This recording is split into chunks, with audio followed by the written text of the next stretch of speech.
Afghan chicken. A main dish from Afghanistan. Serves 4.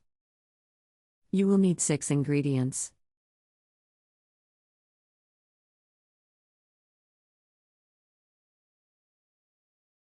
Step 1.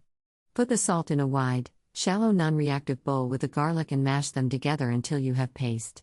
Add yogurt, lemon and pepper. Step 2. Skin the chicken breasts, remove all visible fat and separate the halves. Bend each backward to break the bones so the pieces will lie flat. Add to the yogurt and turn so all surfaces are well coated. Step 3. Cover the bowl tightly and refrigerate. Allow to marinate at least overnight, up to a day and a half. Turn when you think of it. Step 4. To cook, remove breasts from marinade and wipe off all but a thin film. Broil or grill about 6 inches from the heat for 6 to 8 minutes aside, or until thoroughly cooked. Meat will brown somewhat but should not char. Culture, serve at once. Travel.